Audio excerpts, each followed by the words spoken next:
Eu queria começar falando de título público, de Tesouro Direto, né? Vou direcionar a minha pergunta ao Cristiano, mas os demais podem complementar aqui conforme as suas visões, né? Porque a gente viu nesse ano que passou, 2024, os pré-fixados e os títulos indexados à inflação na marcação a mercado se desvalorizaram muito, né? Porque esses títulos se desvalorizam quando tem uma abertura aí dos juros, uma alta dos juros futuros, foi o que aconteceu, mas ao mesmo tempo a gente viu as taxas aí chegando nos prés acima de 15% ao ano, nos indexados à inflação acima de 7% ao ano mais IPCA. E para quem vai comprar, né, essas taxas parecem muito atrativas e, de fato, historicamente, elas são bastante elevadas para o Brasil. E aí a minha pergunta é justamente, mas tem essa volatilidade, né? Então o investidor pode também ficar inseguro de comprar um título desse, ainda mais os mais longos. Então a minha pergunta é se existem oportunidades de compra hoje entre esses tipos de títulos, ou se não, realmente o melhor é ficar lá no Tesouro Selic, que é o pós-fixado, porque o risco está muito alto nesses tipos, não de crédito, né, mas de volatilidade, aí, risco de mercado. Olha, Júlia, sua pergunta é boa porque ela abrange alguns temas, né, que ela passa desde a marcação a mercado até se esse momento é um bom momento. Eu vou dar uma fatiadinha, vou tentar ser breve. Costumo falar assim que quando a gente olha para investimento, o investimento não é uma corrida de 100 metros, né? É uma maratona. Né? Então, a gente deveria estar olhando para o médio e longo prazo, e aí quando a gente fica, lógico que a marcação a mercado ela é muito importante, diversos temas, pode ser o princípio da equidade, né? A questão de que é cotista de fundo, todo mundo tem a mesma cota e tudo mais, mas o cliente deveria ter muito o conceito do que a gente chamou de colchão de liquidez ou de reserva de emergência, que é um percentual X do dinheiro dele que ele vai deixar fora dos ativos de risco. Por quê? Exatamente para quando acontecer a marcação a mercado, ele não precisar ficar ou nervoso ou ele não entender o que aconteceu. Poxa, eu precisei comprar um carro, tive que sair do meu investimento. Esse conceito não deveria ser um conceito de investimento, né? Ele deveria ser um conceito de reserva. Partindo desse princípio, você deveria ficar mais suscetível a entender o que é uma marcação a mercado, que é só, vou dar um exemplo, às vezes o preço de tela não necessariamente reflete o que efetivamente vai acontecer, seja como o Ulisses falou no Banco Central, seja como o Roberto citou da perspectiva dele. Hoje, por exemplo, assim, a gente teve recentemente, talvez por falta de liquidez de final de ano e tal, mas em determinado momento a curva de juros estava dando quase 17% para o final de 2025. Se o cliente está olhando a marcação a mercado ali, mesmo casas que estão um pouquinho mais duras, né, como o caso de 15%, 15,5%, tem uma determinada gordura, tem um determinado prêmio. Então o cliente que vai fazer a venda naquele dia vai perder dinheiro.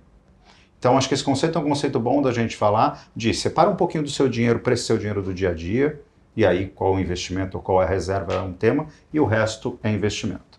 Nesse sentido, eu realmente acredito que a gente tem os ativos de juro real, como foi citado aqui, a gente está falando em 7,5%, ele é muito alto, e vou citar o Ulisses de novo, falou inclusive do impeachment da presidente Dilma, que era um momento fiscal, assim, a gente está num momento fiscal difícil, mas eu acho que era um momento fiscal bem mais complexo, e naquele momento, por exemplo, a inflação implícita era quase 2 dígitos, né? A inflação implícita que hoje, para os nossos padrões recentes, está alta, está perto de 7%, 6,5%, 7%, ela era 9,5%, né?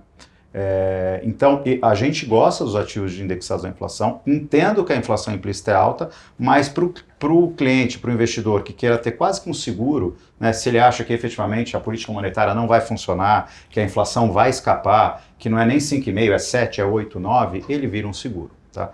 Não é nosso cenário, né, a gente acha que a política monetária funciona, né, e que ela vai funcionar no Brasil, ela está bem restritiva, daqui a pouco a gente deve começar a ver isso, pode tomar um tempo, mas a gente vai começar a ver isso, e por esse lado a gente gosta também, não tanto, né, a gente prefere o juro real, mas a gente também gosta do juro nominal do pré-fixado, né? Pré-fixado para 4 anos está aí perto de 4, 5 anos, 15, 15,5, entendo, e concordo com o Roberto que também não tem um turning point visto, mas de novo, adoraria poder acertar exatamente qual é o momento que as coisas vão virar, mas pensando em carteira, eu acho que sim, dá para olhar um pouquinho de juro real, dá para olhar um pouquinho de juro nominal e, claro, pós-fixado também. Gosto dos multimercados também, assim, acho que o multimercado ele tem a beleza de conseguir, principalmente no ambiente de alta volatilidade, ele se beneficiar. e a gente ainda está num ambiente de uma volatilidade de algumas incertezas, né? Então, tem vencimentos favoritos? olha, a gente está Judiciários, trabalhando com prazo médio de carteira de 6 a 7 anos. Então, o juro nominal um pouco mais curto e o juro real um pouquinho mais. Então, de novo, prazo médio. Então, tem coisas mais longas, mais curtas.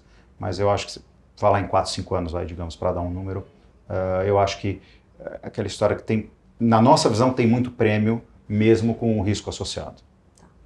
Acho que um ponto que o Clemente comentou e é interessante na questão dos prazos, né, que você estimulou agora. Acho que isso faz toda a diferença, né? Se a gente pega o cenário do Roberto, né, que é um pouco mais pessimista e que acho que tem pouca gente que vai discordar efetivamente de que temos mais desafios hoje no nosso cenário macro, seja aqui dentro, seja lá fora, mas ao mesmo tempo essa questão do prazo ela faz bastante diferença, né? Então, quando eu falo, por exemplo, dos indexados à inflação, lá na Esparta a gente gosta muito do IMAB5, né, que é uma média dos títulos públicos de até 5 anos e que acaba tendo um prazo médio em torno de 2 anos. Né? E alguns dos fundos que a gente tem com prazo médio que seguem o IMAB5, mas que a gente tem um mandato um pouco mais ativo, agora nesses últimos dias, a gente até anunciou agora que a gente alongou o prazo das carteiras de 2 para 3 anos, esse prazo médio. Né? Então aumentou 50% aí o budget de risco, né? Então no final você pode ter uma oscilação um pouquinho maior, mas são níveis que você está próximo de IPCA mais 8 nesses títulos mais curtos, e que se a gente olha o histórico, nesses níveis você já não precisa mais ser tão receoso assim com volatilidade. E aí a história de ter um prazo mais curto, né? A gente está falando aqui de 2, 3 anos, né? E o próprio Clemente comentou de prazos até um pouco mais longos, 5, 7 anos, né? Conforme você tem prazos maiores na renda fixa, você tem mais oscilação. Né? Então, nos títulos mais curtos, você não tem tanta oscilação, você tem a proteção da inflação, que acho que talvez hoje seja o principal receio que existe no mercado financeiro, é de que a gente assistiu essa novela da discussão fiscal e o que pode acontecer, e todo mundo sabe, se chama inflação. Mas a questão é, a inflação esse ano, de 2024, ela ainda terminou ali próximo dos 5, acima da meta, mas assim, num nível razoavelmente controlado. A última vez que bateu IPCA mais 8 nos títulos públicos, a gente estava com inflação de praticamente 2 dígitos. Então, quando a gente olha agora para essa taxa de juros de quase 8% nos indexados à inflação com prazos relativamente curtos, né? E curtos eu estou falando abaixo de 5 anos, né? A gente está bem confortável em tomar esse risco. A gente nem acha que esse risco é efetivamente risco, é uma oportunidade, assim, já faz sentido, já tem preço suficiente para você efetivamente se posicionar. Né? E a gente não tem muito receio, a gente fala que você não tem que, o termo que a gente usa, né, para as nossas carteiras é que a gente reduziu o hedge, né? Assim, você não tem que ter medo de, nesses preços, para esses títulos, reduzir o hedge. Né? Então, o que a gente está falando é, para títulos indexados à inflação, de prazos mais curtos, a gente está confortável em alongar um pouco esses prazos. Né? E ao mesmo tempo, acho que o receio, né, no final, é a alternativa, principalmente para quem se preocupa com marcação a mercado, né, quem não quer ver chacoalhar. Eu acho que assim, a renda fixa pós-fixada acho que deve ser uma unanimidade, né? Por questões aí de política fiscal, etc., né, questões macroeconômicas, isso acaba beneficiando demais o investidor. No final, assim, hoje o investidor ele é regiamente remunerado para não tomar risco. Né? Isso é uma característica que o pessoal lá em Brasília que decidiu isso. Né? Eu só complementaria que essa noção que a gente tem do fiscal, a gente fez um estudo recente na Quineia para comparar o momento atual com, por exemplo, 2015, 2016, a crise da Dilma, uma crise fiscal também, e 2002, por exemplo, quando também teve uma insegurança em relação à dívida pública brasileira. E a gente observa que a situação, ela parece que ela é mais fácil hoje, mas na nossa opinião ela não é. Tá? Porque a gente tinha em 2002 ali uma dívida bruta em torno de 50% do PIB. Em 2015 e 2016 essa dívida estava na faixa de uns 55, 57, 60% do PIB. E hoje a dívida bruta brasileira está indo para 90% do PIB rapidamente. Tá? Isso já está contratado. Tem pouca coisa que o governo possa fazer para mudar esse contexto. Quanto maior a dívida bruta, maior o esforço que o governo tem que fazer para equilibrar essa dívida. Então o resultado primário que você tem que gerar hoje para equilibrar essa dívida, que é a principal causa da incerteza na economia brasileira, fonte de toda essa volatilidade que a gente tem visto, hoje o esforço que tem que ser feito é maior do que foi no da Dilma e maior do que lá em 2002. Tá? Então a gente acha que está longe desse turning point de a gente começar a enxergar uma melhora. Tá? Não existe evidências até o momento de que vai ter uma mudança política, seja do executivo, do legislativo, em prol de você endereçar essa questão fiscal de uma forma mais efetiva e que convença os investidores, tá? Tanto local como o investidor estrangeiro. Tá? O investidor estrangeiro está saindo do Brasil. Né? O movimento do câmbio mostra isso, o movimento na Bolsa, no Ibovespa mostra, nos títulos, isso está acontecendo por falta dessa credibilidade que está sendo afetada. Por outro lado, a gente olha que os preços são de fato atrativos, né? Mas a gente não está ainda investindo nessa direção ainda.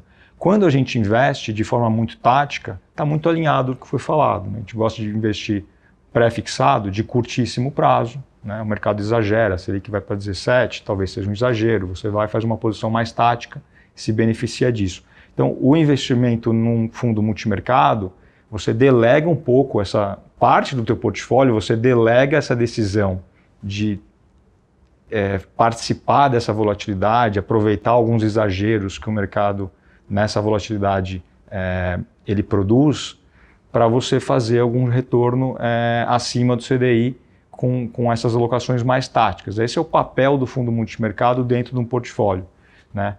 Mas é importante, né, como foi falado aqui, o investidor pessoa física ele tem que ter bem claro qual que é o portfólio que é o ideal para ele. Né? Ele tem que ter a reserva de segurança, ele tem que ter a parcela indexada à inflação. O Brasil é um país que tem histórico de inflação alta, então, sem dúvida nenhuma, tem que ter uma parcela relevante dedicada a essa classe, mas tem que ter também outras classes, como o multimercado, que não tem uma correlação direta com esses índices, porque você não tem obrigação, eu como gestor não tenho obrigação de estar exposto a esses índices, e eu posso atuar de forma tática, e quando tiver um momento de maior clareza, não tenha dúvida nenhuma que a gente vai mudar esse portfólio. Né? Então, o que a gente fala aqui para vocês, a gente fala nas nossas cartas, nas nossas lives, nos nossos vídeos no YouTube,